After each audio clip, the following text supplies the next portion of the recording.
Salut tout le monde et bienvenue dans cette nouvelle table ronde. Au menu, nous allons poser sur la table la question suivante. Quelle qualité puis-je développer au sortir de THP en tant que junior pour être plus à l'aise dans l'insertion du marché? Donc c'est autant ouvert aux personnes qui font du dev que des personnes qui font de la data aussi. En fait, il y aura des sujets plutôt techniques où là, effectivement, ce sera plutôt du dev, mais sinon, il y a des conseils qui peuvent servir à plein de domaines en général. Donc, c'est assez cool. Il y a des idées, etc. Donc, voilà. Pour parler de ça, nous avons trois chers alumni qui sont présents aujourd'hui et qui ont fait un stage juste après THP et du coup qui ont acquis plein de compétences de soft skills et de hard skills qu'ils ont envie de partager. Donc je vous invite à vous présenter. Qui est l'honneur? Toi, t'es parti, Anto, vas-y. Allez, vas-y, j'y vais.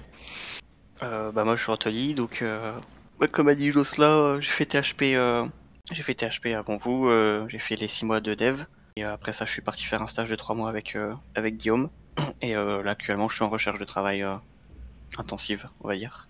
Ok, moi j'ai fait aussi les 6 mois de formation. Ensuite, je suis allé travailler avec Guillaume pendant 6 mois aussi, un peu plus de 6 mois. Et là aussi, je recherche du travail. Bon, là, ça fait 2 semaines que je suis en vacances, j'ai pas encore entamé la recherche, mais fin Alors de du la coup, semaine, là, c'est parti. et si on parle de timing du coup, parce que vous parlez de 6 mois, mais bon, vous êtes plus ou moins ancien, donc c'est 6 mois à partir de quand? Parce qu'en fait, vous n'avez pas été aspirant autant de temps les trois. Exactement. Exactement. Moi, j'ai fait 6 mois de stage et Laurent et Anto ont fait 3 mois. Donc, moi, 6 mois à partir de maintenant. Et eux, à 3 mois à partir de maintenant. Enfin, début juillet plutôt, ça fait un mois. C'est ça. Donc là, ils ont tous les trois terminé. Enfin, donc du coup, à partir de maintenant, à reculons, quoi, si on parle en soustraction. Ok, moi, ça fait 7 mois que j'ai fini THP, quoi. Voilà. Là, Ouais. fin décembre. Voilà, c'est ça. Ok. Ouais, du coup, ça donne un peu une ordre d'idée. Donc voilà, un an de dev pour toi, du coup. Ok, et Laurent? Ouais, salut. Moi, je suis de la même promo qu'Anto. Donc, pareil, j'ai commencé THP en septembre dernier. C'est une reconversion. J'étais prof avant. Et donc, pareil, après avoir fini les 6 mois, j'ai fait 3 mois de stage avec Guillaume. On a terminé il y a 2 semaines. Donc, on a terminé en même temps pour le coup. On n'a pas commencé en même temps, mais on a fini en même temps. Voilà. Et donc, j'insiste bien, hein, je suis un junior, je suis pas un expert ou quoi que ce soit. Donc, C'est on ça. donne notre avis, mais on n'est pas non plus des mecs avec 10 ans d'XP, super seniors, qui savent tout à 100%, quoi. Voilà. J'insiste là-dessus. Ouais, c'est clair. L'idée, c'est que en fait, tout le monde peut apporter des choses à tout le monde et que bah, peu importe votre niveau d'expérience, vous avez toujours soit vécu des choses différentes, vous êtes orienté vers des choses différentes, vous avez été comment dire, dans un environnement différent aussi, entouré de personnes différentes. Donc forcément, chacun vit les choses de manière différente et peut apporter son petit grain de sel quoi, aux discussions. Donc ouais, alors les qualités à développer pour l'avenir, pour l'après THP, c'est un sujet un petit peu vaste, hein, parce qu'on peut parler très bien de soft skills, que de compétences techniques. Bon, je pense que ce serait pas mal de commencer par les soft skills. Il y a certaines choses, en fait, assez élémentaires. On pense pas forcément à pointer le doigt dessus directement. Typiquement, par exemple, le fait d'être curieux. Anthony, t'as peut-être des choses à dire là-dessus. Anthony très Ouais, curieux, ouais. écoute, ouais, je trouve que la curiosité c'est un point élémentaire pour n'importe quel métier du dev. Alors ça devrait l'être pour n'importe quel métier en général, mais dans le dev c'est vachement plus présent du fait que il faut déjà continuer à apprendre en permanence. Peu importe ce qu'on fait, il y a toujours des nouveautés qu'il faut être un minimum curieux pour pouvoir aller se renseigner. Et la curiosité pousse à vouloir toujours en savoir plus sur ce qu'on fait, apprendre de nouvelles choses, et c'est comme ça qu'on s'améliore. Ouais, carrément. C'est pas forcément quelque chose où parfois on est un peu dans le rush ou dans le syndrome de l'imposteur ou j'en sais rien. Enfin, on est la tête Hmm. prise par certaines choses. Et c'est vrai qu'on pense pas finalement à ces petits trucs-là, de se dire, en fait, plus je suis curieux, plus je peux être balèze. Parce que, en fait, si on creuse ce qu'on est déjà en train de creuser et qu'on recreuse ce qu'on vient de creuser à l'infini, quoi, en fait, très vite, on se met à avoir un champ de connaissances assez large. C'est Et ça. ça même au-delà de faire de la veille ou de se mettre à jour. La programmation, c'est tellement vaste, même juste en parlant du web, tellement de choses à voir que on n'a jamais fini de découvrir des nouvelles choses sans même aller juste se mettre à jour. Donc, ouais, je pense que c'est super important hein, d'élargir toujours son domaine de compétences, quoi. Jamais arrêter d'apprendre. Ouais. Et finalement aussi, c'est quelque chose. Alors, on n'est pas sur une conf sur comment trouver du travail, mais le fait est que, effectivement, juste le fait qu'on voit que vous êtes curieux et que vous élargissez le champ de possibilités et autres, c'est vrai que ça fait toujours bonne figure et c'est toujours assez intéressant pour les recruteurs et autres, quoi. Aussi, il y a un truc qui peut être pas mal, enfin toujours pour rester un peu dans les skills et tout, c'est avoir son organisation perso. Alors là, je sais que ça peut partir dans plein de sens différents parce que chacun a sa manière de faire sur l'organisation, le workflow, l'environnement de travail. Pranto qui a son nouveau Vim Arch Linux. Raconte-nous un petit peu comment ça marche chez toi. C'est un sujet sur lequel il faut pas me lancer si vous n'avez pas prévu 4 heures de conf. Hein. Non, c'est vrai que l'organisation, c'est comme la curiosité. Je trouve que c'est le deuxième point élémentaire pour le dev, parce que plus on a une organisation qui nous est propre et qui nous convient, et plus on va être entre guillemets performant et productif. Ouais, il y a plein de petits trucs assez simples à faire, comme par exemple faire sa petite configuration de VS Code, prendre les raccourcis, les personnaliser selon nos goûts si besoin, rajouter des plugins, plein de petites choses comme ça. Et ça va entre guillemets de pair avec la curiosité, puisque ça m'arrive très souvent de tomber sur des articles qui parlent de nouveaux outils, etc., que je me rends compte que c'est un truc qui automatise par exemple une tâche que je fais à la main depuis des années, et du coup ça rentre dans l'organisation et l'optimisation du temps de travail. Ouais, Et pareil, il y a plein de choses très intéressantes à découvrir là derrière. Ouais, Je vais pas vous dire d'installer un... J'allais dire, ne pas oublier de rester feignant quand on est dev. Oui, c'est ça. C'est une qualité, la fainéantise en étant dev. Ouais, genre typiquement, ouais, comme tu disais, il y a certaines choses qui permettent d'automatiser, ou alors d'aller plus vite, hein, comme les raccourcis, c'est clair que...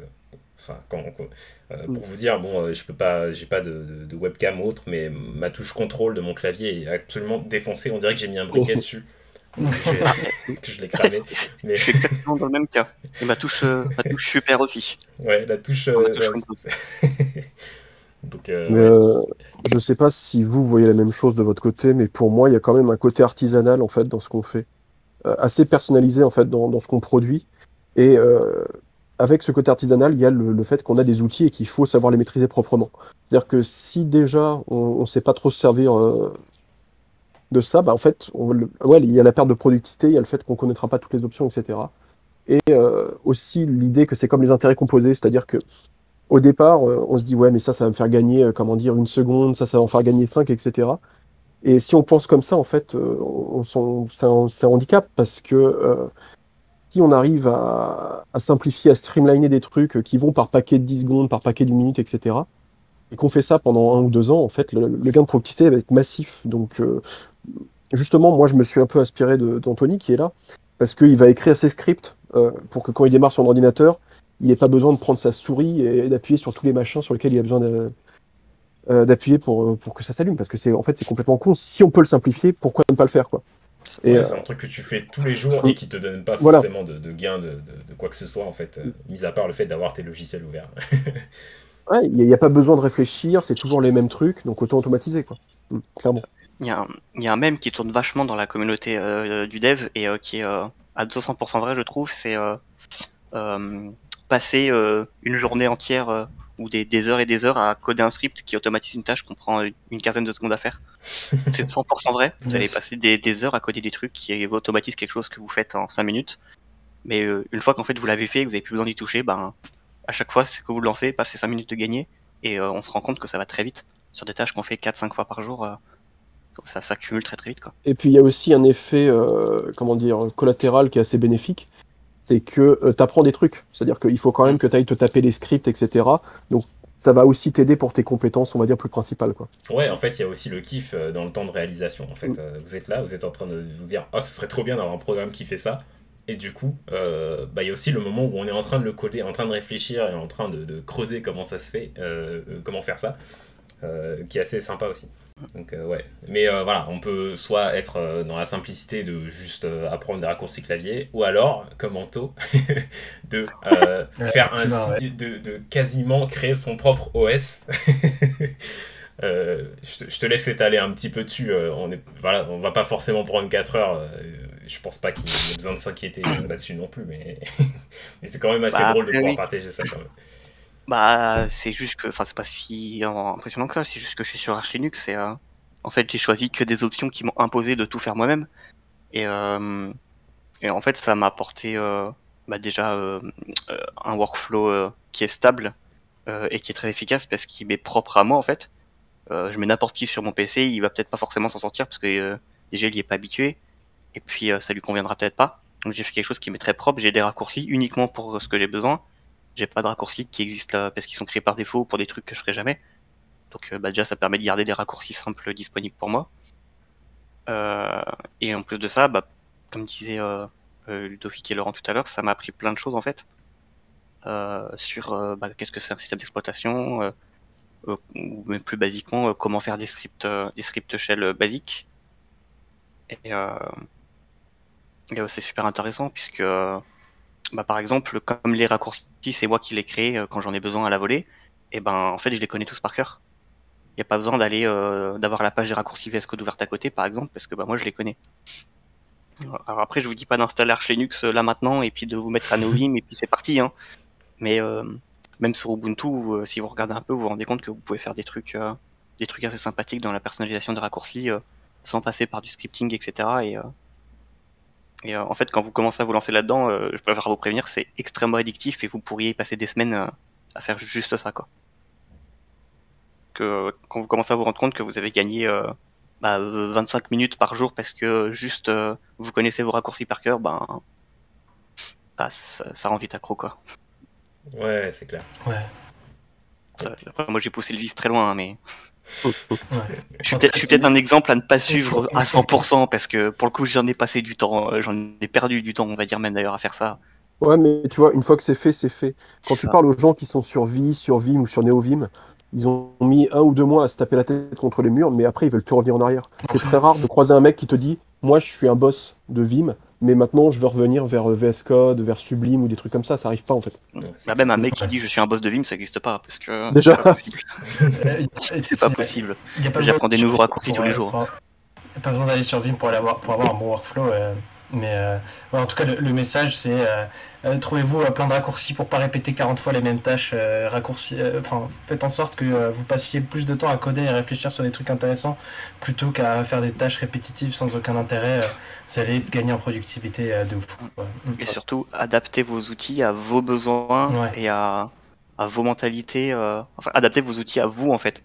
VS Code, ouvrez l'onglet de raccourcis et puis soit si vous vous rendez compte que vous ne vous rappelez pas ce raccourci ou que celui-là il vous plaît pas trop comme on le fait, bah changez-le, adaptez-le à vous et puis il me semble que sur VS Code, alors je vais pas voir les noms, mais il me semble que ça existe des plugins qui permettent de rajouter des raccourcis pour un peu toutes les actions. Et, et donc c'est pareil, si vous faites un truc répétitif, vous vous rendez compte qu'il n'y a pas de raccourci sur VS Code, ben hop, vous en créez un et puis à la volée et puis ça prend même pas 2 minutes quoi. Ouais, carrément. Et puis si vous avez du mal à vous poser des questions sur est-ce que tel raccourci existe, en fait, il y a un bon moyen, c'est de débrancher la souris, de la jeter par la fenêtre et puis de scotcher un bout de carton sur pavé tactile si vous avez un PC portable. À ce moment-là, vous êtes obligé d'utiliser que le clavier et vous allez vous demander, mais attends, comment on fait pour faire ça et faire ça. Typiquement, c'est vrai que Ouais. je suis un gros addict des raccourcis clavier, mais finalement je me rends plus compte parce que ça fait quelques années maintenant. Mais typiquement, pour aller sur Internet, je touche pas à ma souris. Enfin, pour lancer Internet. Alors, admettons que je veux lancer Firefox, parce que moi je suis Team Firefox. Je fais. Enfin, je l'ouvre avec le clavier, quoi. Ensuite, si je veux aller dans la barre, je clique pas sur la barre, je fais CTRL-L. Si vous faites CTRL-L, vous êtes dans la barre. Là, vous tapez la recherche, vous faites entrer, et c'est que à ce moment-là que si vous avez envie d'utiliser la souris ou le pavé tactile, vous pouvez pour cliquer, parce que je pense que quand même naviguer sur les résultats Google ou autre avec la touche Tab, c'est un peu énervant. Mais... Ça risque d'être un peu long si vous devez aller chercher le dernier résultat. Voilà.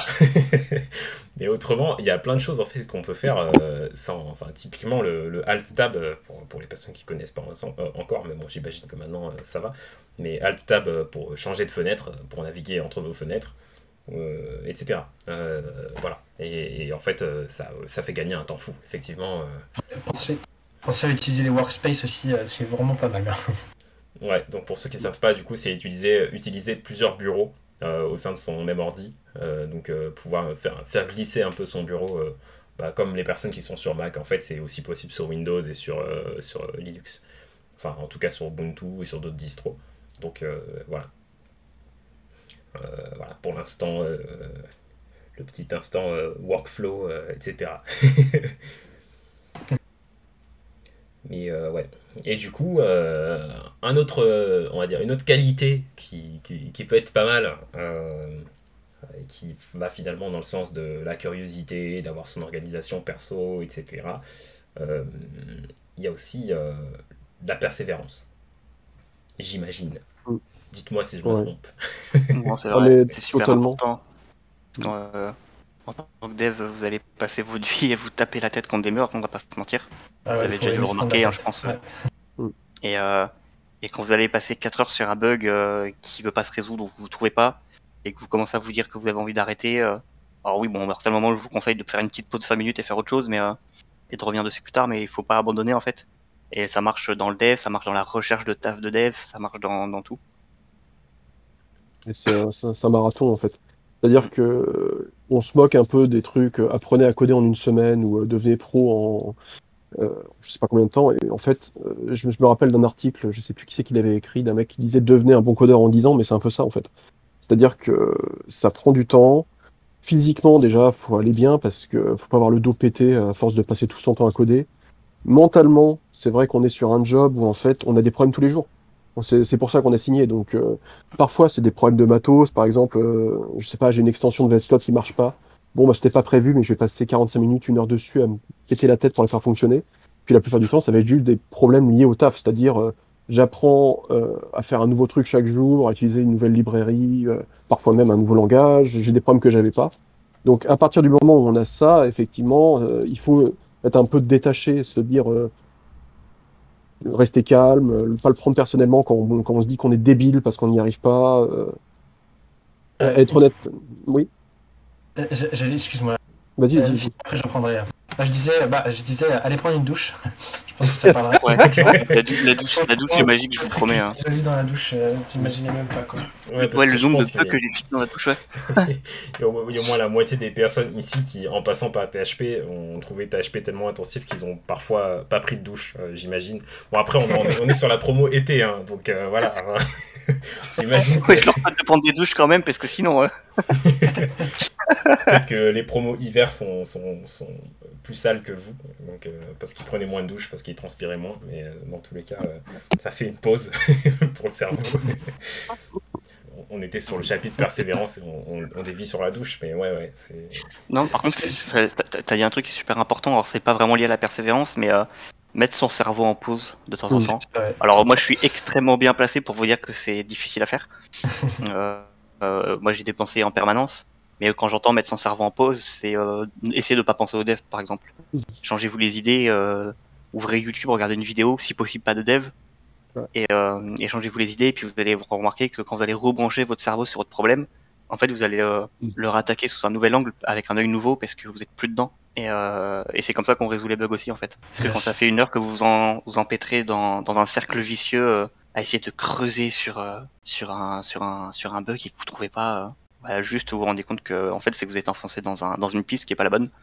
Et c'est très difficile d'en sortir, donc votre cerveau en pause 5 minutes, vous revenez dedans, vous reprenez le problème sur un nouvel angle et c'est parti quoi. Ouais, se trouver un moyen de se sortir l'idée parce que la solution d'un problème par moment c'est juste de s'en éloigner quelques minutes quoi.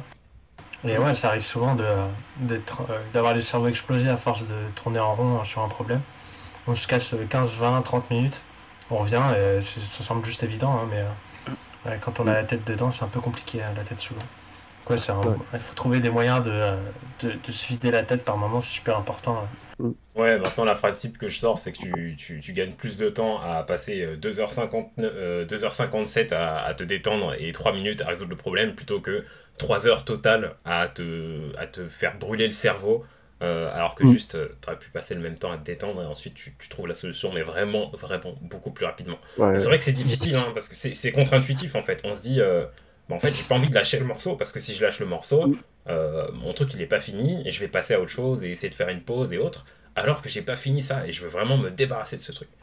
Mais je pense qu'il faut se forcer parfois. Ouais, il faut accepter de. En vrai, par moment, travailler moins, c'est travailler plus. Hein. C'est un peu bizarre, mais ça, c'est des trucs que j'avais entendus un peu partout dans le milieu du dev. Ça doit être sûrement vrai ailleurs. Mais par moment, il vaut mieux travailler 5 heures efficacement que 10 heures où tu patauges en fait. Ça sert à rien quoi. Tu perds du temps pour rien. Les moments où il faut savoir s'arrêter et reprendre le lendemain ou reprendre plus tard. Ouais, tu Pour, perds du temps, de l'énergie, de la santé. Donc c'est pour ça que ça peut aller un peu dans le sens de ce qu'on disait tout à l'heure, le fait de diminuer le temps que prennent les choses en prenant des raccourcis. Donc c'est pas forcément que des raccourcis clavier ou des scripts, mais aussi dans l'environnement mental en fait, de prendre tous les moyens, tous les bons moyens de passer moins de temps à travailler pour avoir du travail de meilleure qualité. Avoir du concentré plutôt que d'être sur des longues périodes comme ça où en fait vous codez 12 heures par jour et puis. Pour dev, ça c'est une phrase que je vole à Guillaume parce qu'il l'aime beaucoup. Dans le dev, c'est votre cerveau en fait qu'on prend. Ouais. Enfin, on ne prend pas vos compétences, etc. On prend votre cerveau en fait. Et du coup, c'est super important d'avoir une bonne entre guillemets santé mentale. Par là, j'entends de pas se cramer au dev, prendre son temps, pas hésiter à faire des pauses, etc. Mm. Et surtout dormir, prendre du temps pour soi, se détendre, etc. Pas, comme disait Jocelyn, éviter de coder 12 heures par jour, à moins que vous ayez la compétence qui vous permet de ne pas dormir. Sinon, je vous recommande de pas coder 12 heures par jour, en effet. Mm, mm. Ouais, et à propos de se brûler le cerveau, justement, il y a un conseil que j'ai entendu qui cible le fait comment dire, quand vous êtes bloqué, vous avez un gros problème, vous avez soit un gros problème, soit un projet entier à réaliser ou autre, le fait de décomposer. Oui, ouais, clairement. Enfin, moi, je vois le taf quand même comme un casse-tête, en fait, souvent. Euh, Surtout comment dire, ça va avec la complexité des tâches qu'on nous demande. Et ça demande vraiment de décomposer en plein de petites étapes. Généralement, de faire celle du début, une fois qu'on a fait le plan, et ou ce qu'on peut faire, parce que parfois, souvent, on peut pas tout faire d'un coup. Et en fait, une fois qu'on a réussi ce qu'on savait faire, on voit si ça a changé. Est-ce que maintenant que j'ai fait cette partie-là, ça a débloqué d'autres parties ou pas? Sinon, bon, on se dit, bah, c'est pas grave, j'ai déjà réussi à en faire une partie, maintenant je vais aller me former à côté. Je vais aller chercher l'information nécessaire qui va me permettre de faire la prochaine étape qui est la plus simple pour moi. Mais sinon, il y a vraiment ce risque de se retrouver paralysé devant un truc qui est gigantesque, quoi. Et ça m'a pris du temps au départ de me dire, bon, calme-toi, respire un grand coup. On va trouver un moyen par lequel commencer et ça va prendre le temps que ça va prendre, mais on va y arriver en fait. Parce qu'au début, quand on voit la tâche, parfois, bah, ça fait peur, quoi. On se dit, ben non, mais je vais pas y arriver. C'est bien trop complexe, ça touche à trop de fichiers, etc. Et ouais, ouais, décomposer, moi, il a fallu que j'apprenne en fait pendant les derniers mois parce qu'au départ, je l'avais pas, quoi. Enfin, je l'avais, mais pas suffisamment. C'est ce que Guillaume nous répétait tout le temps, c'est quand on a un problème difficile c'est juste une somme de problèmes vachement plus simples. Et en plus de ça, c'est vachement plus gratifiant d'avancer et de réussir quelques petites choses étape par étape plutôt que de s'attaquer le gros truc, de s'éclater la tête, d'avoir l'impression de ne pas avancer et de rien comprendre. Donc ouais, et puis c'est important partout dans la vie de tous les jours. Faut mieux y aller monter marche par marche que les monter 5 à 5 quoi, les marches. Ouais. Bah, à THP, ils essayent de vous apprendre ça pendant full stack, il me semble, avec par exemple l'exemple du vélo. Moi, je sais que je préfère l'exemple du puzzle, c'est-à-dire que vous allez commencer par les coins, puis après vous allez essayer de faire des lignes. Petit à petit, votre puzzle il va se compléter tout seul. Ça rejoint à peu près ça. De pas commencer par le milieu et pas essayer de faire tout le puzzle d'un coup, en fait, y aller étape par étape. Et d'ailleurs, à titre personnel, pour moi, une grosse différence du stage par rapport au mois précédent de formation, c'est que sur les mois précédents, que ça soit votre code personnel ou bien alors celui de votre équipe, on est sur du code qu'on connaît, qu'on a fait ensemble, c'est le nôtre. Là, quand je suis arrivé et que je me suis mis à bosser sur du code legacy, j'avais l'impression d'être dans un jeu vidéo où j'avais juste le début de la map. C'est-à-dire la map est gigantesque, moi je suis à l'entrée et je connais pas encore la business layer très bien et je me dis ok, va falloir que je découvre du terrain parce que pour le moment je suis limité. Et en fait, plus on passe de temps sur du code qui n'est pas le nôtre au départ, plus on commence à savoir ah oui ça fait référence à ça. Je commence à avoir une bonne je vois bien comment ce modèle fonctionne, etc. Mais ça prend du temps, c'est-à-dire que quand on arrive sur du code qu'on connaît pas, bah faut accepter le fait qu'au départ la productivité va être médiocre et qu'il va falloir du temps, des jours entiers, peut-être même des semaines pour vraiment maîtriser. Mais c'est normal en fait, faut pas s'en vouloir, quoi. Ouais, on a déjà parlé un peu de tout ce qui est poids mental, etc. Ah oui, la santé, tout ça. J'ai ma mère qui et il y a des petites choses qu'il faut faire. Je sais pas si vous avez des problèmes de dos. En tout cas, je crois que nous trois ici, je sais pas toi, Jocelyn, mais je sais que Tous les quatre. Et elle vous fera peut-être une petite conférence un jour pour vous parler un peu de ça parce qu'elle m'a dit que ça l'intéresserait. Elle fait déjà des petites interventions dans les milieux où on reste on reste longtemps devant son PC. Il y a des petits exos, bouger toutes les heures. Il faut penser à tout parce qu'il faut penser à son dos, ses jambes, ses bras, ses poignets. Mais aussi, il faut penser à son cou, il faut penser à ses yeux aussi parce qu'on reste fixe devant son écran toute la journée. À la position de son écran, il y a plein de choses auxquelles il faut penser. Ouais, Et c'est ouais, clair. je suis en train de parler avec ma mère, donc pour plus tard aussi, faire attention à votre santé parce que si vous avez plus de dos, vous pouvez plus dev. Hein. Voilà. Ouais. Quand vous vous asseyez et que votre dos il vous fait mal pendant 10 minutes, c'est pas très agréable. Moi, à titre personnel, je suis passé d'un job dans lequel je passais pas beaucoup de temps devant l'ordinateur à un job où je faisais que ça, en fait. Donc, j'ai pris un truc qui permet justement de monter, vous savez, le bureau, de pouvoir être debout. J'ai installé ça dans mon appart et ça m'a permis justement de coder debout. Et ça m'a aidé parce que je me souviens que c'était vers novembre-décembre, mais j'en pouvais plus. J'en pouvais plus d'être assis, j'avais mal au dos et en fait, ça m'empêchait de coder. Je veux dire, si physiquement c'est pas assez stable, vous pouvez pas travailler, quoi. C'est l'horreur. Donc, il faut vraiment prendre ça au sérieux, quoi. Moi, Prenez soin de vous. par rapport à ça, j'aime bien la ramener sur le tapis à chaque fois, celle-là, mais je suis une règle entre guillemets assez simple, ça s'appelle le 15-15-15. C'est toutes les 15 minutes, vous vous levez pendant 15 secondes et vous regardez 15 mètres au loin. Ça vous fait vous mettre debout, ça va, entre guillemets, ça vous fait bouger quoi. Et regarder 15 mètres au loin, ça vous permet de relâcher un peu vos yeux. Je pense pas que vous bossez à 50 mètres de votre écran, donc... Yes. Ouais, c'est super Et ça marche plutôt bien. Puis 15 secondes toutes les 15 minutes, c'est pas ça qui prend le plus. Ou alors pour ceux qui connaissent et qui font du Pomodoro, pendant vos pauses Pomodoro, ouvrez pas LinkedIn ou Facebook ou TikTok ou machin. Pendant vos 5 minutes de pause Pomodoro, bah levez-vous. Si vous voulez, sortez, marchez un peu, regardez au loin. Évitez si possible de rester assis et de vous remettre sur un autre écran quoi. Alors pour Et les vous allez personnes voir qui que connaissent ça va pas faire du bien. forcément, tu peux redéfinir vite fait Pomodoro. Ouais, alors j'ai plus les timers exacts, mais je crois que c'est Pomodoro toutes les 25 minutes, 5 minutes de pause, et au bout de 3 sessions, une grosse pause de 15 minutes. De 3 ou 4 sessions. Et après, c'est des trucs qu'on peut modifier. Bah voilà, il y a Pierre-François qui vous a mis un lien Nice. vers le Pomodoro si vous voulez voir. Et c'est Carrément. très intéressant. Moi, je sais que je m'en sers perso pour ma productivité parce que je suis quelqu'un qui a du mal à se concentrer. Donc voilà, profitez des pauses, allez pas sur TikTok ou sur YouTube ou machin. Profitez-en vraiment pour marcher. Juste, au pire, vous vous levez de votre chaise, vous marchez en rond pendant 2 minutes. Vous allez voir que ça va vous faire du bien en fait. Ouais, non, c'est vrai, carrément. En fait, ouais, décrocher les yeux, les yeux de l'écran, ouais, ça permet de vraiment faire une pause pour le cerveau.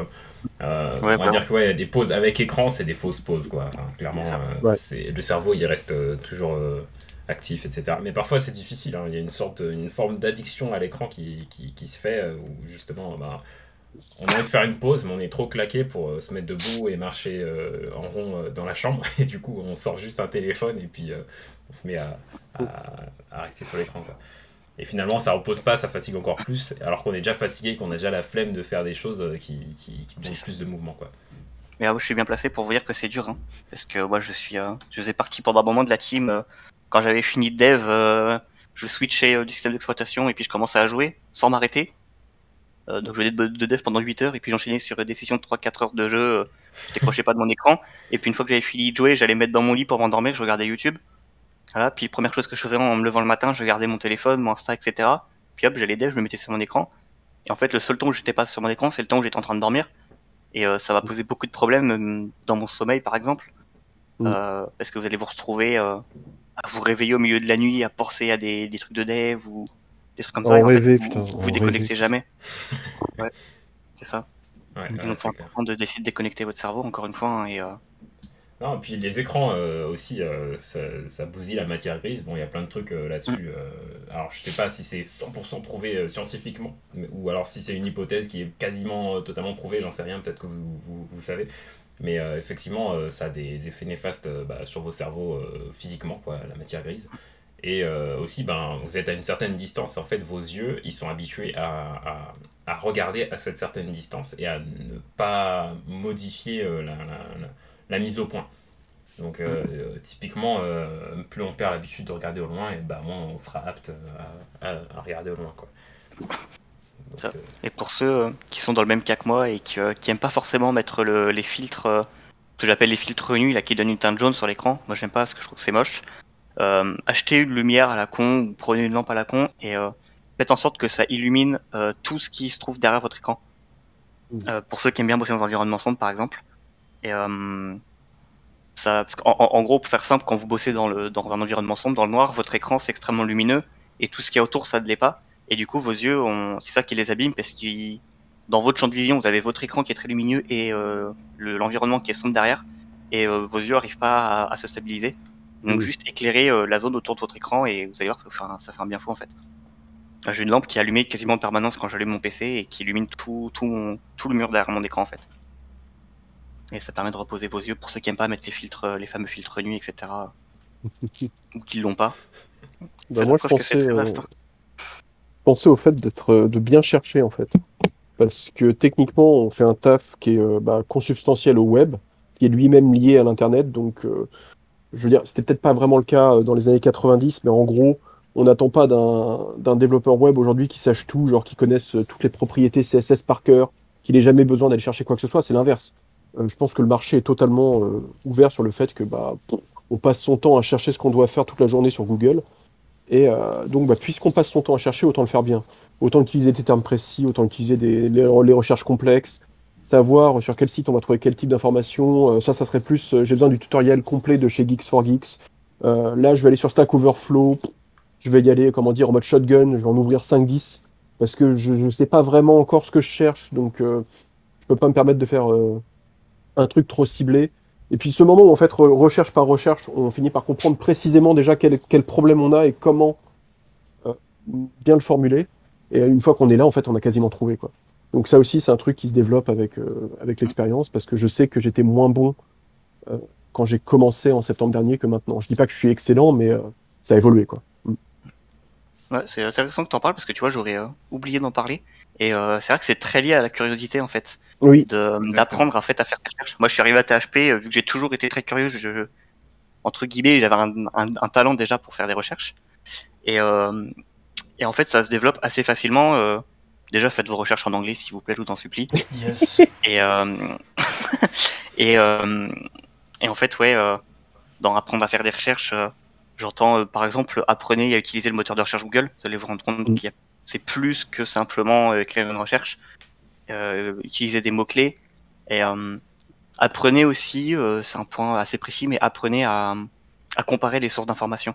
Par exemple, si vous avez un tel qui dit il faut faire comme ça et un tel qui dit surtout faut pas faire comme ça, faut faire comme ci, essayez de trouver une troisième source qui reprend les plus de chaque côté et comparer le tout, comparer les sources d'informations et sortez le meilleur de chaque chose et vous allez vous rendre compte que vous allez avancer beaucoup plus vite comme ça en fait. Prenez pas pour acquis le premier résultat de recherche Google en fait, allez plus loin. Ah bon.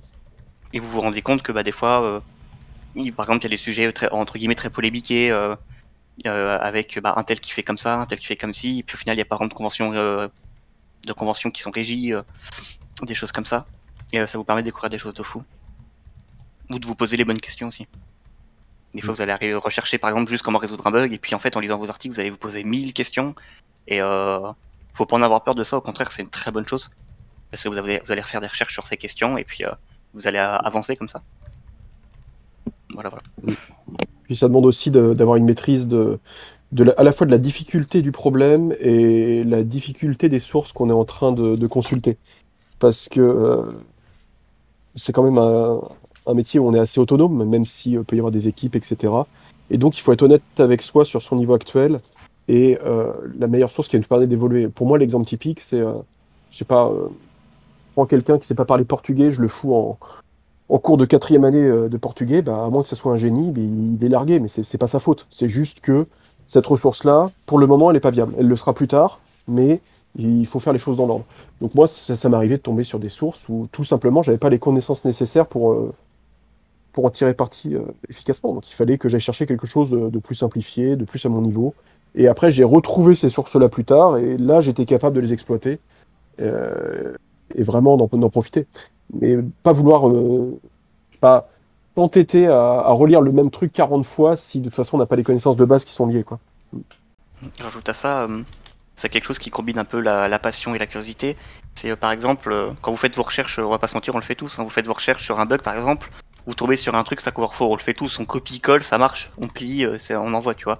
Tu parles, en je l'ai fait- jamais fait. Ah putain, putain, c'est un bon mème ça dans la communauté du dev aussi. Et en fait, voilà, faites pas ça, poussez plus loin. Par là, j'entends, vous arrivez sur un truc Stack Overflow, un code qui résout le bug, mais vous vous dites putain, j'y comprends rien, je sais pas ce qui se passe. Et ben, recherchez ce qui se passe. Soit le mec a mis des liens, cliquez sur les liens pour regarder, soit si par exemple ça utilise des méthodes Ruby que vous connaissez pas, bah renseignez-vous sur ces méthodes. Et bah pareil, c'est comme ça que vous en apprenez plus. Et du coup, quelle est votre portion de recherche de doc versus la portion de recherche directement sur Internet ou alors directement sur Stack Overflow alors, est-ce qu'il y a des gens qui cherchent directement sur Stack Overflow justement ou alors qui... Voilà, tout ça... Il y a Guillaume qui me disait que c'est pas mal par moment de poser sa question sur Stack Overflow. Déjà parce que quand tu la poses, quand tu poses ta question sur Stack Overflow, tu es obligé de la poser bien correctement parce que sinon il y a des nazis qui vont venir t'éclater la tronche. Ouais. Du coup, ça te force à bien réfléchir et à bien comprendre ton problème toi-même. Voilà, ça c'est super important parce que ça m'arrive souvent, ça m'est arrivé souvent d'essayer de poser un problème par écrit et de me rendre compte qu'en fait je réfléchissais pas de la bonne manière et rien que de poser ma question, ça m'a aidé à la résoudre en fait, à mieux comprendre ce que j'étais en train de faire. Et voilà, je crois que. Et sinon, tu disais quelle proportion, bah, ça dépend. La plupart du temps, quand il y a une méthode que je connais pas ou une méthode dont j'ai un peu oublié le nom, je vais direct dans la doc parce que c'est le meilleur endroit où aller la chercher. Et sinon, quand j'ai des problèmes un peu plus complexes, oui, là, je me sers de Google et je vais pas dans la doc. Mm. Mais je fais un parallèle avec justement d'idées originales, où en fait on se rend compte que la plupart des gens, enfin c'est très rare d'avoir une idée originale qui n'a jamais été eue par un humain dans toute l'histoire de l'humanité, et plus le temps passe, moins on a de chances d'en avoir. C'est la même chose avec les problèmes en fait. Les problèmes qui sont vraiment originaux, parce que vous êtes la première personne à bosser soit sur une tech, soit sur une mise à jour de cette tech, ou bien alors parce que vous êtes allé tellement loin que vous êtes le premier à tomber dessus. Enfin, moi je sais que j'ai pas eu besoin d'écrire un truc sur Stack Overflow depuis que j'ai commencé, parce que bah, y a quelqu'un d'autre qui l'a eu ce problème, quoi. Je suis pas le premier.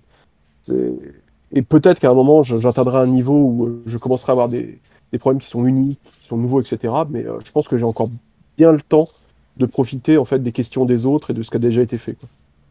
Ça peut arriver, hein. Franchement, ce que disait Ludovic, ça me parlait parce que ça m'est arrivé une fois justement de devoir poser une question sur Stack Overflow. J'étais en mission freelance sur un projet Ouais. où j'étais le seul dev et j'étais en bug depuis 3 jours. Ça faisait 3 jours que je travaillais 10 heures par jour et que j'étais bloqué sur mon problème. Et donc au bout du 3e jour, je me suis dit ah, j'en peux plus et tout, et je me suis mis à vouloir formuler ça sur Stack Overflow. Et en fait, bah, je me mettais à poser le problème, et c'est pour des gens qui n'ont pas de contexte. Donc en fait, il faut contextualiser, préciser, etc. Et en fait, du coup, mon explication est devenue hyper énorme. Et en fait, bah, juste en la relisant, j'ai compris le problème, quoi. Et en fait, ouais, ça aide vraiment énormément de poser la question à quelqu'un d'autre et pas forcément de cliquer sur envoyer ou de demander de vive voix, mais juste de vraiment poser le problème et de faire comme si la personne ne connaissait pas du tout le contexte, parce qu'en fait, en posant le contexte, ça vous permet de vraiment dézoomer et de vous rendre compte que, ouais, finalement, il y avait tel et tel paramètre que j'avais pas pris en compte, auquel j'avais pas réfléchi. Du rubber duck. Voilà, c'est du rubber duck debugging en fait. Mm. C'est juste qu'au lieu de parler à un truc inanimé, on envoie un message, mais c'est la même chose. La recherche fait partie des compétences du dev, hein, pour moi. Oui, clairement. Pour moi, c'est limite plus important que savoir coder en Ruby en fait. Alors que Si vous savez faire de la bonne recherche, vous savez tout faire. Ah ouais, carrément, ouais. si on va plus loin que la recherche et qu'on se dit ok, on aurait envie de tisser énormément de liens dans son cerveau entre ses neurones, une idée de Ludo, prendre une des gemmes que vous utilisez régulièrement par exemple et voir comment ça fonctionne. Je me suis retrouvé à utiliser une gemme qui s'appelle la gemme pour Discord. C'est juste c'est une gemme toute con qui fait juste des petites requêtes API. Mais ça m'a permis de vachement mieux comprendre déjà ce que c'était qu'une gemme, parce que je trouvais ça un peu mystique, et je me rappelle au début de la formation. Ouf. Et aussi, comme c'est de la programmation orientée objet, ça vous aide à comprendre comment ça fonctionne ça en fait. Ça m'a vachement mieux aidé. Enfin, j'ai pu comprendre ce que c'était qu'une classe, comment ça fonctionnait, ce que c'était qu'un module, comment ça fonctionnait, ce que c'était des méthodes d'instance, ce que c'était des variables d'instance, ce que c'était des variables de classe, bref. Vous allez devoir naviguer dans une application plutôt plus complexe que tout ce que vous avez fait, et vous allez découvrir en fait plein de choses et essayer d'utiliser parce que en général les docs, enfin en tout cas je me rappelle la doc sur Discord Adbest, c'est d'ailleurs pour ça que j'ai dû aller dans la gemme, c'est que c'est un peu dur de trouver des trucs quoi, donc on est obligé d'aller voir dans le code et essayer de comprendre comment ça fonctionne. Et au final je trouvais que c'était une super bonne idée pour essayer de comprendre comment on code correctement, parce qu'en plus Discord RB c'est une gemme qui est plutôt bien codée, c'est plutôt propre le code, parce que vous allez sûrement tomber aussi, si vous allez dans des gemmes un peu obscures, tomber sur des codes horribles. On avait refacto un peu un, un package JS d'un truc pour du front, et le code était dégueulasse, donc ça vous permet aussi de voir un peu à quoi ressemble du bon et du mauvais code. Et puis ça vous aide aussi à naviguer dans une application. Alors, je trouve que c'est super formateur en fait. Ça vous apprend plein de choses d'aller creuser un peu et de comprendre comment fonctionne une gemme un peu complexe quoi. En tout cas beaucoup plus complexe que ce que vous faites. Voilà. Voilà, et ce qui est très cool, c'est que c'est aussi possible pour d'autres systèmes, enfin d'autres langages et autres, comme JS. Si vous voulez prendre des packages NPM, voilà, c'est le même délire. Donc, Pour le coup, ça m'est arrivé ça. pour le coup moi aussi. Quand je m'étais servi tel select, tu te rappelles Ludo C'est vrai. En gros, c'est une librairie qui permet de faire des selects customisés avec des recherches dedans. En fait, j'avais des trucs que je voulais faire, mais je m'en sortais pas, ça me rendait fou. Et il y a des trucs que je trouvais pas sur la doc. Et donc j'ai osé ouvrir le code de ça. Et en fait, c'est du vieux code ES5 dégueulasse. C'est incompréhensible, genre ça ressemble à rien en fait.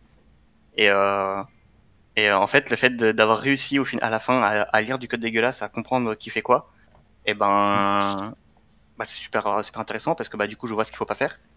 Et ça va me permettre de, si un jour on me dit faudrait que tu refacto ça, c'est du code legacy dégueulasse, faudrait que tu nous rendes ça propre en ES6, etc. Je serais capable de le faire en fait. ouais. Et c'est super intéressant. Yes. Et ça vous apprend à naviguer dans une app un peu plus complexe que ce que vous faites, et puis sur une app que vous connaissez pas en fait, parce que même je sais pas si c'est quand les projets finaux ou les projets de groupe, mais ce que vous faites c'est tout petit en fait, on s'en rend pas compte, mais c'est même en Ouais. 2 semaines si vous charbonnez comme des malades, enfin c'est rien, enfin, vous allez coder des petits trucs quoi C'est vrai que qui pour sont le rien coup, du tout, quoi. Ouais. on a l'impression que Et, c'est énorme ce qu'on fait, mais quand on arrive sur une vraie app, on se rend compte qu'en fait c'était tellement minuscule. ouais. Et c'est pas du tout la même chose, parce que quand vous allez chercher du travail, vous allez tomber sur des grosses applications. Je trouve que c'est une super bonne idée d'aller se casser un peu la tête à savoir comment on navigue dans des grosses applications et de comprendre comment elles fonctionnent. Je trouve que c'est vraiment super important, et ça va vous aider quand vous allez commencer. Parce que c'est ce qu'on a fait pendant le stage en fait. Hein, je trouve que c'est la compétence la plus intéressante au niveau du travail en lui-même qu'on a compris pour le travail, je veux dire. Le vrai marché, enfin pas la formation, le travail quoi. Enfin, vous m'avez compris. Et je trouvais que c'était un des trucs les plus cool que j'avais appris, et ce qui m'a détendu un peu plus au niveau de la recherche de travail. Je sais que quand je vais arriver sur une grosse app, je vais tout de suite avoir les clés et le workflow pour vite trouver mes marques et savoir comment elles fonctionnent, est-ce que j'ai le droit de bouger, comment bouger, etc. Bref. Et après, pour apprendre ça, entre guillemets, avant le monde du travail, pour ceux qui feront pas de stage ou quelque chose comme ça, ce que je peux vous recommander, c'est trouvez-vous une application ou quelque chose en open source que vous aimez bien utiliser, téléchargez le repo et trouvez une idée de fonctionnalité à implémenter et prenez le temps d'essayer d'implémenter ça. Et ça va vous forcer à vous déplacer dans le code pour trouver qui fait quoi, comment ça marche, etc. C'est une très bonne chose à faire en parallèle de la recherche de taf, parce que souvent ce qui arrive, c'est qu'on passe sur du plein temps de recherche et on arrête totalement de coder à ces moments-là. Et en fait, au moment où on arrive au test technique, à l'entretien technique, etc., on peut avoir passé tellement de temps à rechercher qu'on ne sait plus coder. Et du coup, le fait d'avoir un side project, qui est plus gros que ce qu'on fait, soit on bosse gratuitement sur le projet de quelqu'un, ou alors on va carrément sur un truc open source et on s'exerce à creuser beaucoup plus. ça aide énormément. Et en plus, ça fait un projet de plus à mettre sur votre CV. Vous n'êtes pas obligé de dire que si c'était un truc pro, un truc pas pro, CDI, freelance, on s'en fout. Enfin, c'était de l'open source, mais vous avez codé. Donc, vous pouvez le mettre surtout sur un CV où on démarre la carrière comme ça. C'est toujours mieux d'avoir plus de choses à mettre. Donc, Puis, mettre que vous avez contribué à un projet open source sur LinkedIn ou sur votre CV, ça fait très bien. Pour le coup, Ouais. c'est presque une marque de prestige. Genre, ça prouve que vous savez ce que vous faites. Et si en plus vos pairs elles ont été acceptées sur le projet open source, etc., ben c'est du bonus quoi. Où votre possible futur employeur peut venir voir votre code, etc. Donc c'est super intéressant à faire. C'est que du plus en fait. Enfin, vous bossez gratos quoi, vous touchez rien, mais ça vous apporte que du bonus. ouais, c'est important au début de prendre de l'expérience partout où on peut. Parce que c'est à ce moment-là en fait qu'on peut risquer de perdre le plus de temps dans une carrière, c'est au lancement. Parce que les gens vous font pas forcément confiance, vous avez peut-être les compétences, mais en fait juste les gens ils vous font pas forcément confiance parce qu'ils disent bootcamp ou alors 3 mois d'expérience ou etc. Donc plus vous pouvez mettre de choses, mieux c'est, clairement. Et je pensais, parce qu'on parlait des gemmes et des packages JS, mais il y a aussi les data analysts. Vous allez trouver aussi des librairies Python dans lesquelles vous allez pouvoir éplucher le code et regarder comment ça fonctionne aussi. Ça marche pour tous les langages, ça. C'est ça. En passant comme ça, j'y pensais. Pardon. Ouais, carrément. Totalement. Bon là, on arrive à un moment de la conf où il y a plutôt des idées techniques, par exemple le conseil de faire du SQL aussi. Yes, ça c'est... Ouais, ça... En fait, je me suis rendu compte que j'aurais gagné littéralement des heures, des après-midi à savoir comment on fait vraiment du SQL. Parce qu'il y a des requêtes un peu cheloues par moment à faire. Parce que quand c'est simple, on a juste à faire un petit where ou quelque chose comme ça, il n'y a pas de souci. Quand on se met à faire des requêtes un peu plus complexes avec des joins, des includes, tout ça, qu'on doit organiser la data, c'est un peu plus casse-tête. Et je pense que moi, là, par exemple, là, ça fait 2 semaines que je suis en vacances. La première chose que je fais quand je sors de mes vacances, là, je vais faire un peu de SQL. Parce que j'ai plus envie de galérer des heures pour faire des requêtes à la con, donc c'est terminé ça. Ouais, je sais pas ce que vous en pensez, mais... Si ça domine depuis les années 70, c'est qu'il y a une raison, quoi. Je veux dire. Non, mais quand même.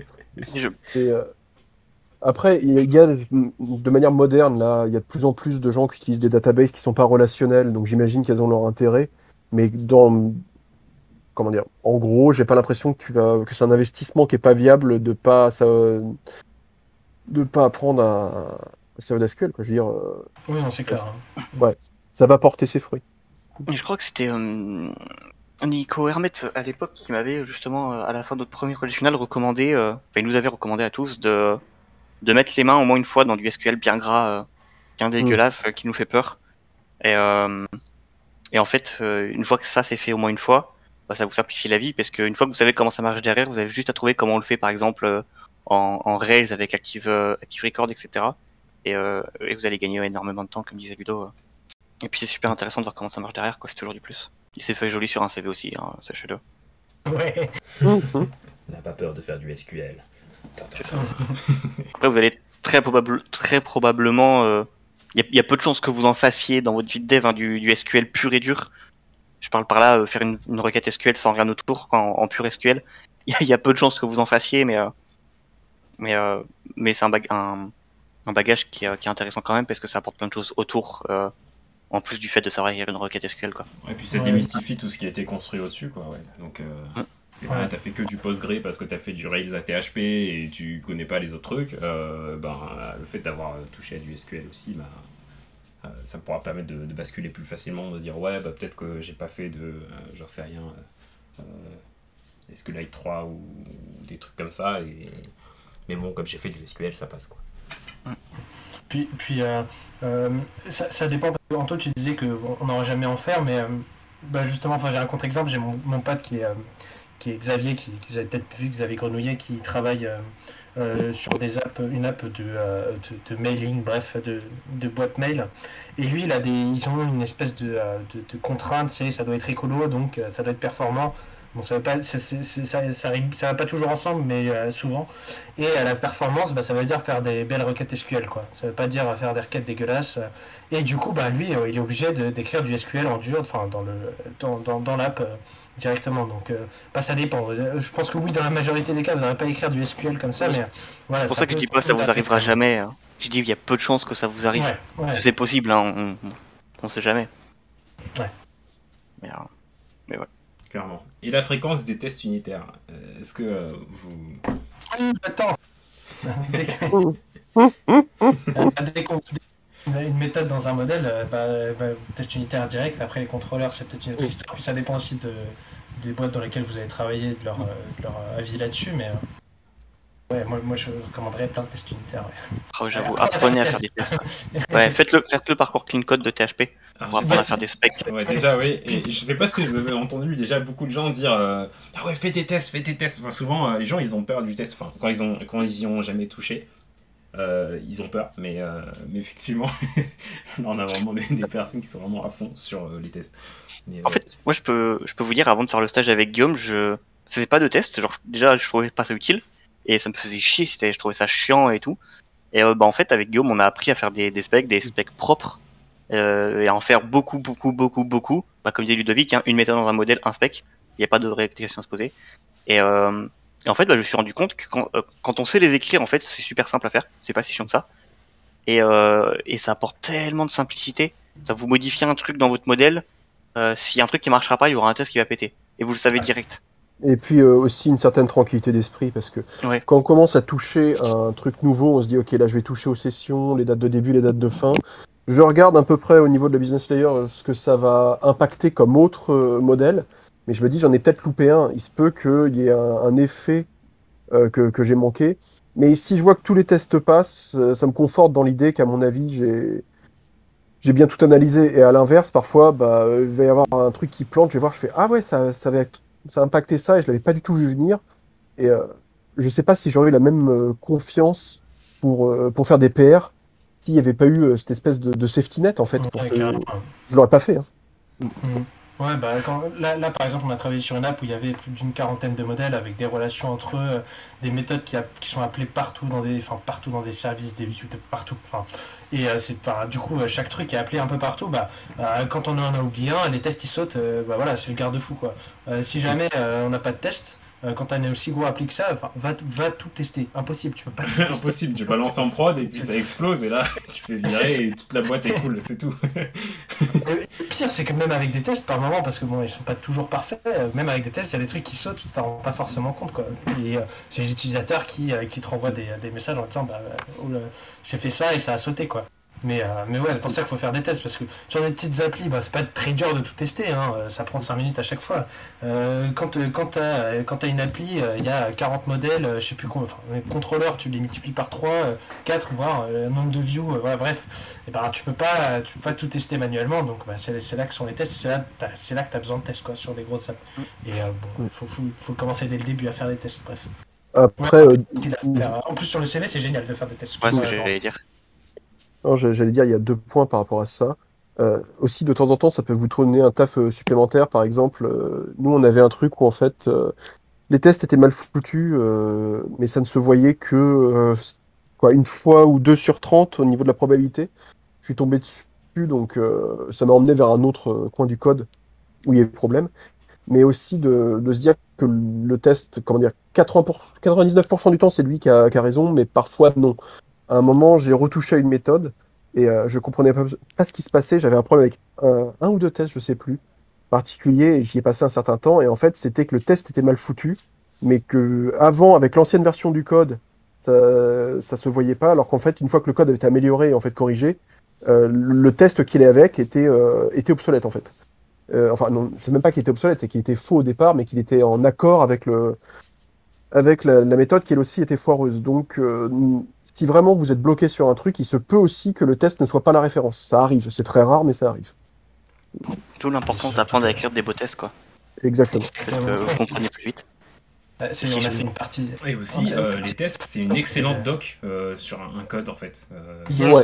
En fait, vous n'avez pas besoin d'écrire de la doc si jamais vous avez des tests, parce qu'il y a écrit en clair, mais en anglais, tel truc sert à ça, en fait. C'est ça. On s'attend à chaque fois, on voit une méthode, on se dit, ok, on s'attend à ce qu'elle donne ça si on donne ça en entrée. Si on donne ça en entrée, elle répond ça, etc. Et du coup, en fait, quand vous lisez des tests, vous lisez la doc de l'app. Et ça, c'est pas mal. Yes, bah c'est ce que nous disait Nico. Nico qui nous a, c'est lui qui nous a appris les tests, hein, celui qui a fait la, la, la formation à THP Clean Code, qui est plutôt une formation pour faire du test, ça s'appelle Clean Code, mais c'est pas du Clean Code. Et il nous racontait que en fait à Cardiolab c'était une boîte qui était dans la santé en gros Airspect bon c'est Airspect-FD mais ça veut dire on run les tests en mode documentation. C'était leur doc qu'ils envoyaient ensuite à l'État pour prouver que leur app, comment le comportement pour décrire le comportement de leur app et prouver qu'elle remplissait bien chaque condition quoi. Donc voilà. Ouais, les tests c'est aussi une doc quoi, comme tu disais. Ouais, carrément. Ouais, si je peux vous faire une recommandation pour ceux qui vont avoir des projets finaux qui arrivent bientôt là, vous allez me détester, mais prenez une journée dans votre projet final pour écrire des tests tous ensemble pour votre app. Déjà, vous allez voir, ça va vous rapporter 1 milliard de points bonus. Moi, je sais que si un jour je suis jury et que j'ai à juger une app avec des specs, ça va être un vrai bonheur. Parce que c'est un vrai point. Et puis, ça, même vous, ça va vous donner une confiance pour avancer plus vite et vous aurez pas besoin de, comme on disait, passer 5 minutes à tester toute votre app. Donc soit prenez une journée, soit faites-les en direct en fait. Vous rajoutez un modèle et une méthode, hop, un test, etc. Et vous allez voir que ça va tout seul. Ouais, et je peux vous dire que, Anto, Laurent aussi, t'as été jury, je me rappelle plus. Non, pas encore. J'étais pas là. Pas encore. Ouais. On a été jury plusieurs fois. En tout cas, moi j'étais jury 3 fois. Je peux vous dire que j'ai jamais vu de test. Si je vois des tests, je vais être content. Hein. On est d'accord. C'est un sacré point bonus. Et encore une fois, on insiste là-dessus, mais les tests, c'est peut-être un des meilleurs points que vous pouvez mettre sur votre CV en fait. Parce que, comme on dit, tout le monde en a peur de faire des tests. Et si vous mettez que vous savez faire des tests et que vous savez le prouver, vous augmentez vos chances de réussir entretien d'embauche à. J'ai l'impression que personne sait faire des tests aussi. Hein. J'ai vu des tests de lab d'un de mes collègues. Je suis pas un dieu du test, très très loin de là, mais oh mon dieu, je fais des meilleurs tests que ça. Donc c'est pas très dur de faire des bons tests vu le niveau moyen, je pense, dans le monde du dev des tests. Voilà, donc. Et puis c'est pas très dur à faire. Ouais, c'est ce que j'allais dire. C'est pas dur les tests. Enfin, ça fait peur peut-être, mais c'est vraiment pas dur et ni long à écrire en fait. C'est ni long ni compliqué. Enfin, c'est vraiment pour une méthode, on écrit une ligne, on dit cette méthode, on s'attend à ce qu'elle retourne ça si on lui donne ça en paramètre. Donc si vous lui donnez une chaîne de caractères et qu'il doit transformer en une autre chaîne de caractères, vous devez juste mettre expect machin, chaîne de caractères, d'être telle chaîne de caractères. C'est tout. Et si c'était des chiffres, on ferait ça avec des chiffres. S'il n'y avait pas de paramètres, ce serait juste on s'attend à ce que telle fonction retourne un message bonjour, vous avez eu une erreur, j'en sais rien. Et c'est tout, en fait. Ouais. Vas-y. Vas-y, c'est bon. Non, j'allais dire, en fait, le fait que le code fonctionne, c'est pas suffisant. On peut pas juste demander ça à quelqu'un, parce qu'il y en a plusieurs qui savent le faire, on n'est pas la seule personne à savoir faire ça. Donc je pense que dans un monde pro, ce qu'on attend, c'est que non seulement le code fonctionne, mais qu'en plus, il soit bien écrit, si possible, donc code propre, et effectivement, qu'on ait géré le test derrière, ça prouve qu'on a quand même un certain intérêt de ce qu'on fait, qu'on essaie de faire les choses bien, quoi, quand même. C'est vrai qu'on n'a pas parlé du clean code en général. Ouais. C'est un skill de dev qui est super important aussi. Parce qu'en fait, quand vous allez bosser pour une boîte, le code vous l'écrivez pas pour vous en fait. On s'en fout, le code vous l'écrivez pour la boîte, et puis ça se peut que dans un an, vous travaillez plus dans la boîte, ce soit quelqu'un qui vous remplace et qui retourne sur votre méthode. Et si votre code est bien écrit, déjà il va vous remercier. Parce que c'est bien écrit, il va la comprendre vite. Et en plus de ça, ça vous force encore une fois à creuser et à comprendre comment ça marche pour écrire du code propre, du code simple, facile à lire quoi. Je veux dire, faites pas une méthode de 50 lignes qui fait 60 choses en même temps. Et de simplifier, pour vous, ce sera plus simple à coder déjà. Et même vous, un an plus tard, quand vous allez relire votre repo ou quoi, vous allez vous rendre compte que le code est bien écrit et que vous comprenez ce que vous avez fait. Parce que moi, ça m'arrive de relire mes repos PHP et de me dire putain, mais qu'est-ce que j'ai écrit là? Et de passer une heure à comprendre mon truc, parce que c'est dégueulasse en fait, parce que j'ai une méthode de 60 lignes qui fait 80 trucs et je comprends rien à ce qui se passe quoi. Ouais, en fait, si vous partez du principe que vous écrivez une méthode, une fonction, et cette fonction elle est censée faire qu'une seule chose à la fois, en fait vous allez avoir un code assez simple. Et si en plus les fonctions et les variables ont des noms qui sont explicites et compréhensibles, cette fonction là c'est une action de faire telle chose, cette variable là ça stocke, enfin voilà, faut vraiment que ça...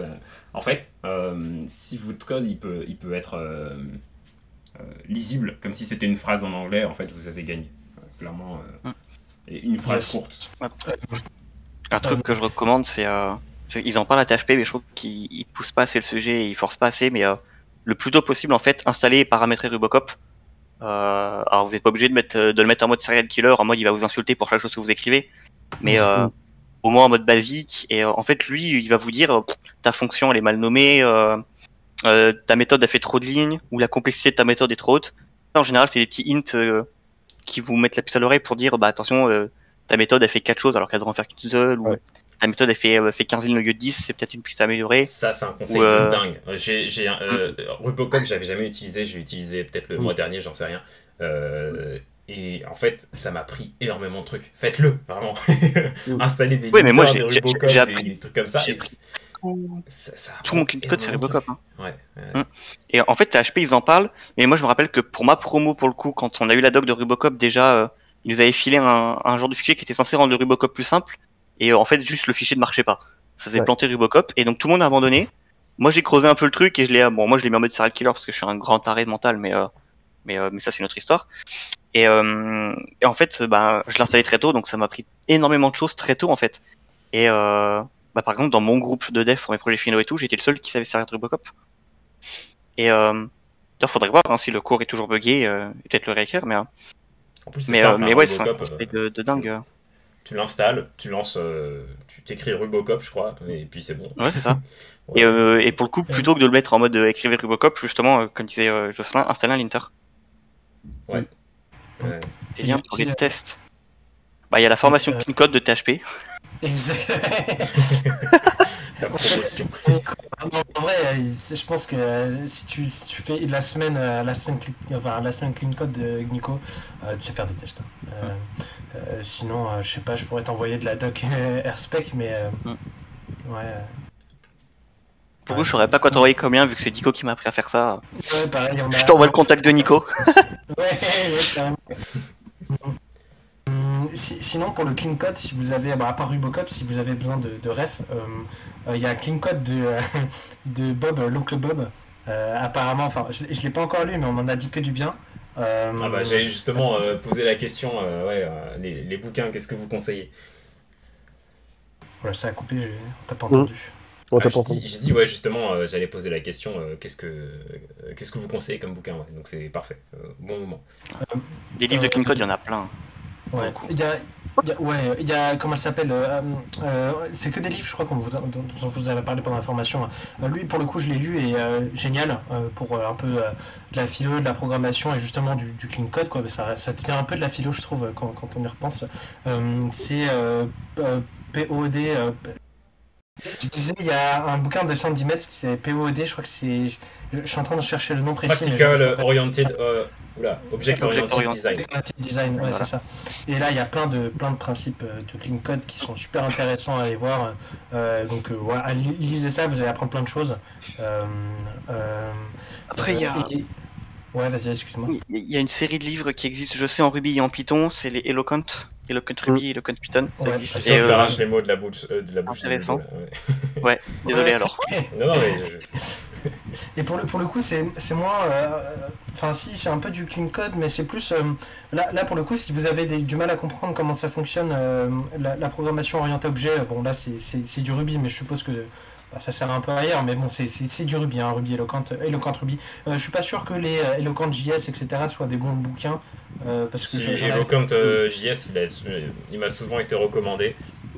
Ok. J'imagine que oui. Après, bon, tous, je sais pas, mais. Ouais. J'ai entendu des bonnes choses concernant Think Like a Programmer, c'est de Anton Sproul. Oui, aussi. Ça m'a l'air pas mal. C'est assez généraliste en fait, pour le coup. La clé du clean code, c'est pas uniquement suivre les conventions et bien nommer ses méthodes, c'est plus avoir une pensée globale sur la chose en fait. Yes. Parce qu'en fait, en pensant plus vos méthodes et pensant, comme on dit, plus comme un programmeur, automatiquement et sans vous en rendre compte, vous allez écrire du code plus propre. Ouais. Et puis il faut chercher l'abstraction parce qu'il y a des bouquins qui vont être avec les exemples en Ruby ou bien alors en Java, etc. Mais on s'en fout. Les compétences qui permettent de faire du code propre sont totalement transférables pour le coup. Donc l'important c'est de juste comprendre assez le langage en question pour pouvoir lire le livre. Après c'est bon, quoi. Puis pour le coup, des doctrines comme bien nommer ses méthodes, pas faire trop de if, etc. C'est des trucs, c'est vrai pour tous les langages en fait. Genre c'est universel. Ouais, souvent, quand on me pose la question, c'est quoi un bon code pour toi, je résume à une phrase extrêmement simple. Bah, je dis que c'est de faire le code le plus simple possible en fait. Mm. Le plus simple, le plus court, le plus. Enfin voilà. Et en fait, faire un code vraiment simple et compréhensible et court, ça demande énormément de réflexion. Et c'est là qu'on se pose des questions sur comment être beaucoup plus clair, comment faire en sorte que la maintenance soit la plus simple possible, comment ne pas avoir à revenir sur les choses qu'on fait, bah, notamment en faisant des tests, en mettant Rubocop, et voilà, des linters, enfin toutes ces choses-là. Et en fait, ça fait vraiment creuser. Et en fait, t'es là, tu fais une modif, tu dis, ou tu crées un fichier, tu dis, attends, comment je fais un bon commit? Et là, tu te mets à chercher un bon commit. Attends, mais comment je fais une bonne branche? Et du coup, et en fait, tu creuses, et au bout d'un moment, bah, ton travail est, entre guillemets, presque irréprochable parce que tu fais les choses au mieux, quoi.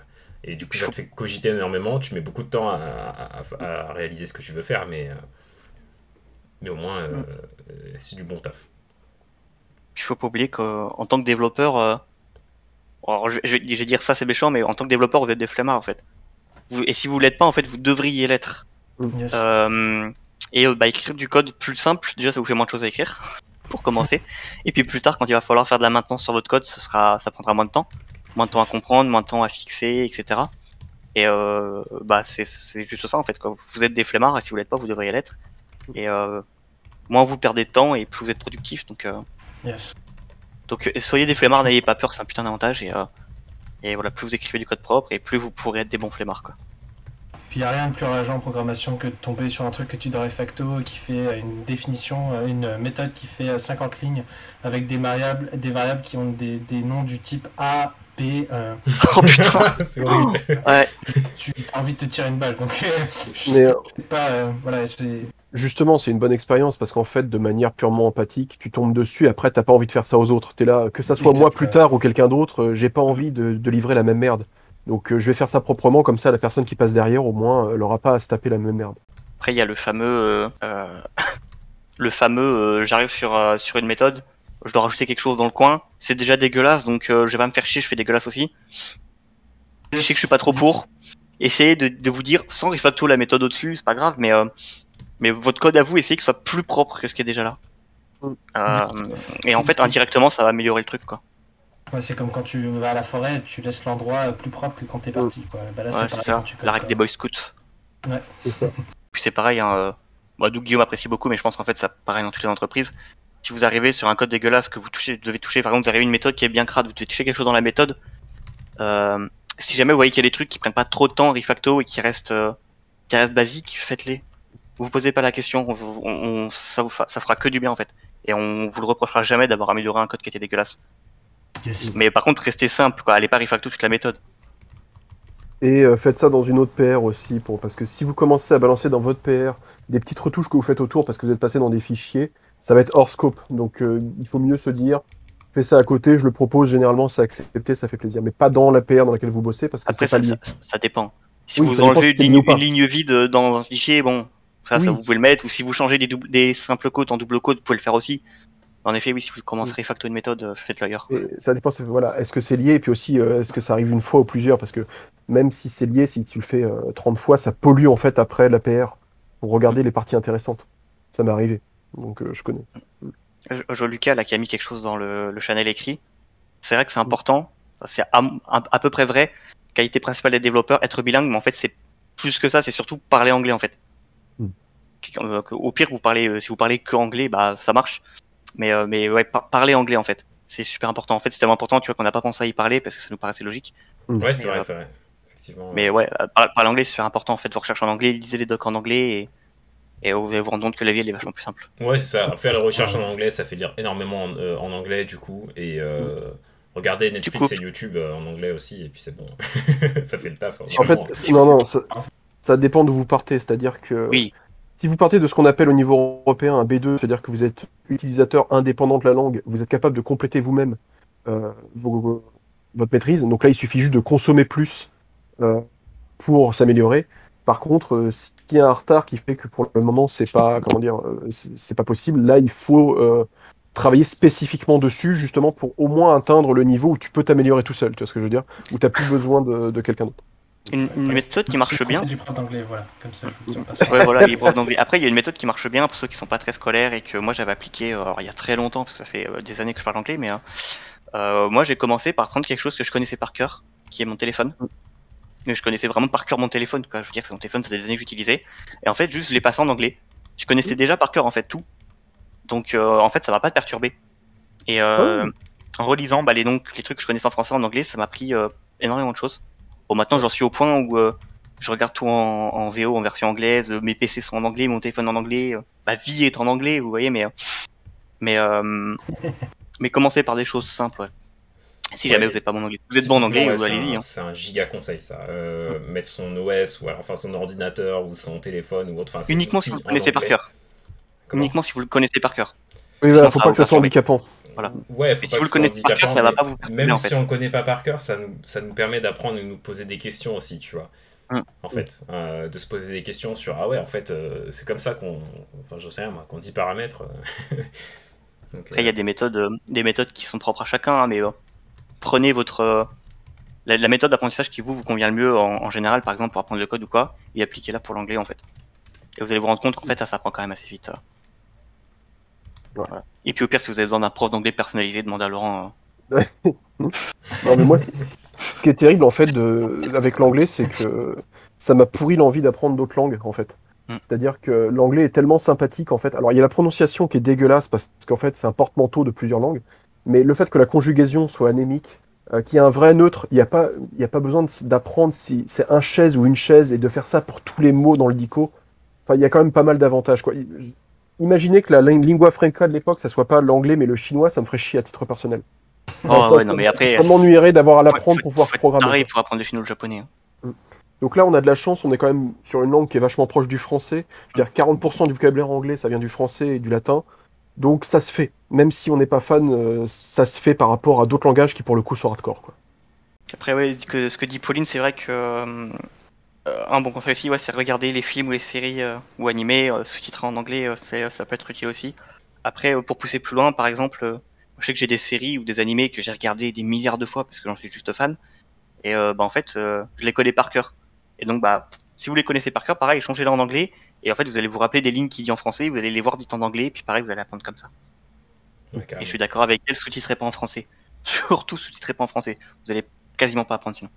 Vous allez apprendre la prononciation et encore, quoi. J'aime bien, ils ont des bons conseils, hein. Ouais, il y a plein de conseils. D'habitude, c'est des questions. Et là, vraiment, il y a plein de liens, plein de conseils. Alors, tout ça, ce sera dans le replay en plus. Il y a un très bon commentaire de Pauline qui dit qu'il faut pas traduire mot à mot parce qu'effectivement, c'est dégueulasse. Et je vais vous donner un exemple. Est-ce que vous savez ce que c'est que des... comment ça s'appelait? Attendez, je vous le redonne. Des products of interview. C'est comme ça que c'était écrit. Products of interview. Tu vas m'apprendre quelque chose, vas-y. Ah non, c'est... Vas-y, dis. Le suspense est intenable. Il y a quelqu'un qui est en train d'écrire, donc il y a peut-être quelqu'un... Oui, exact. Ouais. Il y a des gens qui écrivent. Je laisse quelques secondes. Qu'est-ce que c'est d'après vous? On a un monstre en anglais qui va nous coiffer le roi au poteau. Oh, le bonheur que ce serait. Moi, j'y arrive pas, ça me saoule. Il y a plein de gens qui sont en train d'écrire, mais... Non, c'est littéralement des produits d'entretien. Voilà. Des produits d'entretien. Mais traduit mot à mot en calque français-anglais dégueulasse. Donc c'est ça le risque, effectivement, si vous prenez juste mot à mot, c'est que vous allez faire des trucs qui n'ont aucun sens, comme ça, que personne comprend. Donc évitez ce qu'on appelle le calque. C'est-à-dire juste prendre mot à mot, faire la traduction littérale et se dire c'est bon, maintenant, tout le monde comprend. Ça marche pas comme ça, malheureusement. Ouais, et les jeux vidéo aussi, de mettre ça en anglais, ça vous aide énormément, effectivement. Ou alors juste quelques applications, si vous avez peur de mettre tous vos systèmes, souvent même les applications proposent de mettre le système dans une autre langue, donc faut pas hésiter. Je pense que c'est les produits de ménage qui parlaient. Ça, c'est un projet final d'élèves. Lui de Laurent, justement. Excellent. Et ils sont meilleurs que quand on calculait nos pubs pour Snipshare. Hein. C'est-à-dire que je ne suis pas placé de pub Snipshare, ils vont pas être contents pour moi. Ils vont pas être contents de moi. Si vous avez des questions, que ce soit oralement ou à l'écrit, faut pas hésiter. Ouais. On est dans la zone temporelle qui est allouée à ce genre de propositions. Mettez vos conjoints en anglais, exactement.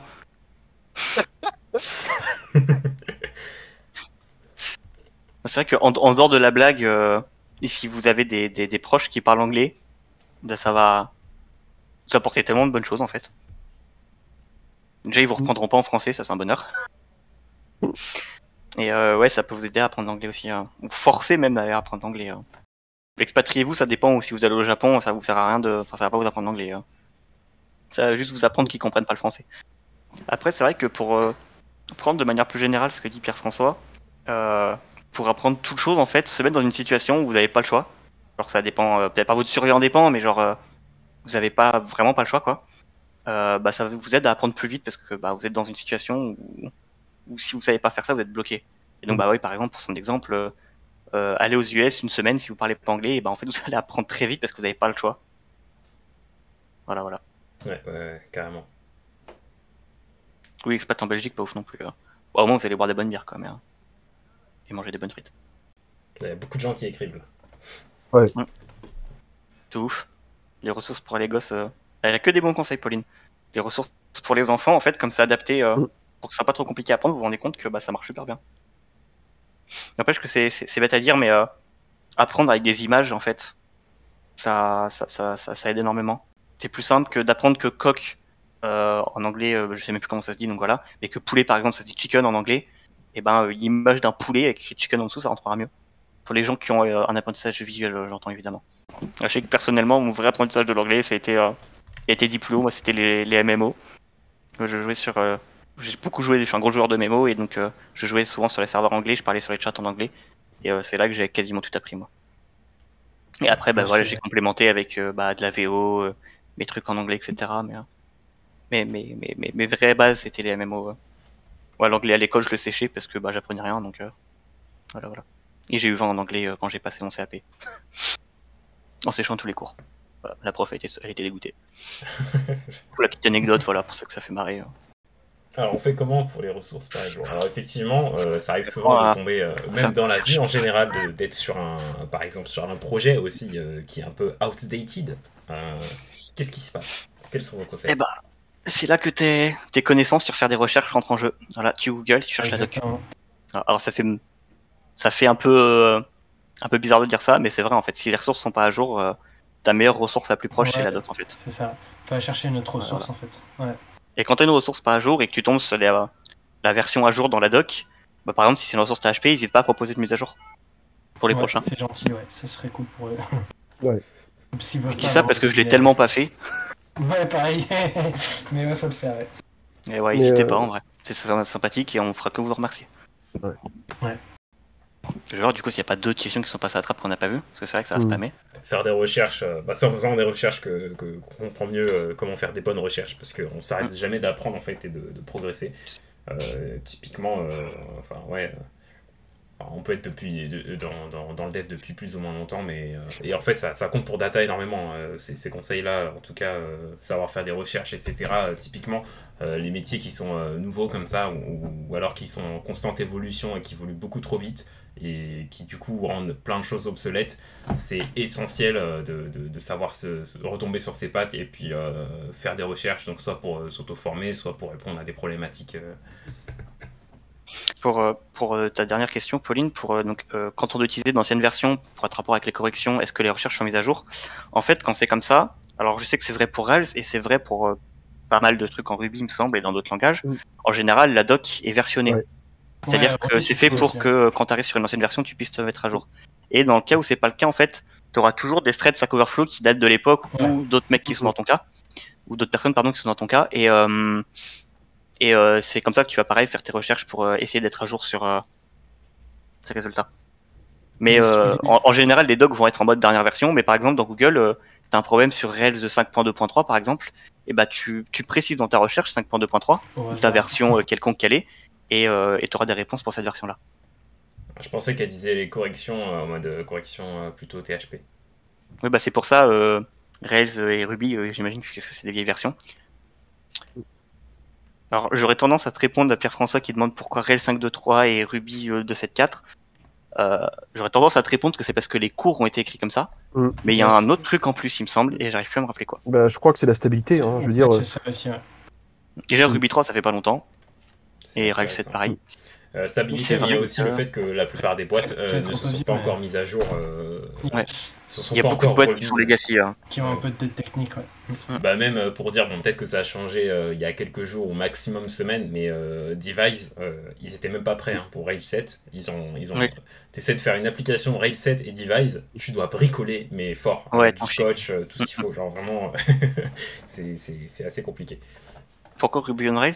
Parce que c'est le meilleur. Ouais, c'est tout. Ouais, parce que c'est facile. Putain, les gars. Bah, en fait, Pierre-François, pour être plus précis, en gros, quand tu vas créer une app, tu vas partir sur une version de Ruby, en général, celle qui est actuelle. Mais en fait, pour la majorité des boîtes, tu vas pas forcément penser ou faire en sorte de la mettre à jour après. Au pire, tu vas faire les mises à jour de sécurité importantes, mais par exemple, si tu as commencé ta boîte en Ruby 2.7.x, bah tu vas pas faire le passage à 3.0 parce qu'en fait, il y a des choses qui ont été rajoutées, des choses qui ont été enlevées possiblement. Et donc ça demande un effort de maintenance pour pouvoir faire ce switch-là. Et donc pour la majorité des boîtes, en fait, ils préfèrent rester avec la vieille version. Tant qu'ils peuvent. C'est un Tant peu qu'ils peuvent, comme toutes ces boîtes administratives qui tournent sur XP. Ou qui te au niveau demandent de Windows. d'envoyer des trucs sur la poste, sur Ouais, voilà. par courrier. En fait, ils restent, comment dire, autant qu'ils peuvent sur l'ancienne version. Je crois qu'il y a eu un cas, c'était un aéroport, je crois que c'était au Royaume-Uni, où il y a eu un problème parce qu'ils avaient un bug informatique sur un truc qui date des années 90. Ils avaient touché à rien. Touché à rien. Un exemple encore plus extrême, je crois que c'est tout ce qui est carte de crédit, etc. Le système qui fait fonctionner les cartes de crédit au niveau financier, ça doit être encore codé en COBOL.